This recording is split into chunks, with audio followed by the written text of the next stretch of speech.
ഈശോമിശിഹായ്ക്ക് സ്തുതിയായിരിക്കട്ടെ. വിശുദ്ധ മത്തായി അറിയിച്ച സുവിശേഷം 6-ാം അധ്യായം 18-ാം വാക്യം. രഹസ്യങ്ങൾ അറിയുന്ന പിതാവ് നിനക്ക് പ്രതിഫലം നൽകും. മനുഷ്യരുടെ ഇടയിൽ സ്ഥാനമാനങ്ങളും അംഗീകാരവും ആഗ്രഹിക്കുന്ന ഒരു ലോകത്തിലാണ് നമ്മൾ ജീവിക്കുന്നത്. നമ്മുടെ ഓരോ പ്രവർത്തനങ്ങളും പലപ്പോഴും ഈ ലോകത്തിൽ സ്ഥാനമാനം നേടാനായിട്ട് മാത്രമായിട്ട് പോവുകയാണ്. കാരണം നമ്മൾ ഈ ലോകത്തിൽ ഏറ്റവും കൂടുതൽ സ്നേഹിക്കുന്ന ആരെയാണ്? മനുഷ്യരെയാണ്. മനുഷ്യരിൽ നിന്നുള്ള പ്രശംസ കിട്ടാനായിട്ട് നമ്മൾ എന്ത് വേണമെങ്കിലും ചെയ്യും. എന്ത് കാര്യം ഞാൻ ചെയ്താലും അത് മറ്റുള്ളവരറിയണം. മറ്റുള്ളവരിൽ നിന്ന് സ്ഥാനമാനങ്ങൾ, അംഗീകാരവും ബഹുമാനവും ഒക്കെ എനിക്ക് നേടിയെടുക്കാനായിട്ട് പറ്റണം. ഈ ഒരു ചിന്ത നമ്മളായിരിക്കുന്ന ഈ ലോകത്തിൽ കൂടിക്കൂടി വരികയാണ്. അതുകൊണ്ട് തന്നെ ഒരാൾ ഒരു പുണ്യപ്രവൃത്തി ചെയ്തിട്ട് അവനെ അംഗീകരിച്ചില്ല എങ്കിൽ, മറ്റുള്ളവരത് പറഞ്ഞില്ല എങ്കിൽ അവനെ നിർത്തുക. കാരണം എന്നാ? ആരും എന്നെ ബഹുമാനിച്ചില്ല.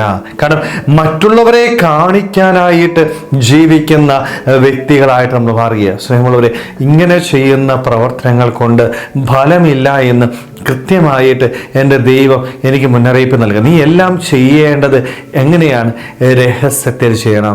നീ ചെയ്യുന്ന പ്രാർത്ഥനയായിക്കൊള്ളട്ടെ, പരോപകാര പ്രവൃത്തികളായിക്കൊള്ളട്ടെ, ദാനധർമ്മമായിക്കൊള്ളട്ടെ, ഉപവാസമായിക്കൊള്ളട്ടെ, ഇവയൊന്നും മറ്റുള്ളവരെ കാണിച്ചുകൊണ്ട്, മറ്റുള്ളവരിൽ നിന്ന് സ്ഥാനമാനവും ബഹുമാനവും ആഗ്രഹിച്ചുകൊണ്ട് ചെയ്യാതിരിക്കാനായിട്ട് നമുക്ക് സാധിക്കണം. ഒരിക്കലും മനുഷ്യനെ പ്രീതിപ്പെടുത്താനായിട്ട് നമ്മൾ പരിശ്രമിക്കുക. നമ്മൾ ഇന്നായിരിക്കുന്ന ലോകത്തിൻ്റെ പ്രത്യേകത മനുഷ്യനെ പ്രീതിപ്പെടുത്തണം.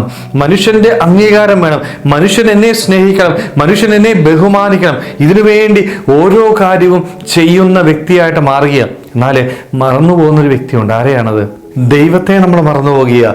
ദൈവം ഇത് കാണുന്നുണ്ടെന്നും ദൈവത്തിന് മുൻപിൽ എനിക്ക് വിലയുണ്ടോ ഇല്ലയോ എന്ന് പലപ്പോഴും ചിന്തിക്കുവാൻ പോലും നമുക്ക് സമയമില്ലാതെ മുന്നോട്ട് പോവുകയാണ്. സ്നേഹമുള്ളവരെ, അതുകൊണ്ട് നമ്മൾ ഓരോ കാര്യം ചെയ്യുമ്പോഴും ചിന്തിക്കേണ്ടത് എന്താണ്? ദൈവത്തിൻ്റെ മുൻപിൽ വിശ്വസ്തരായിരിക്കുക.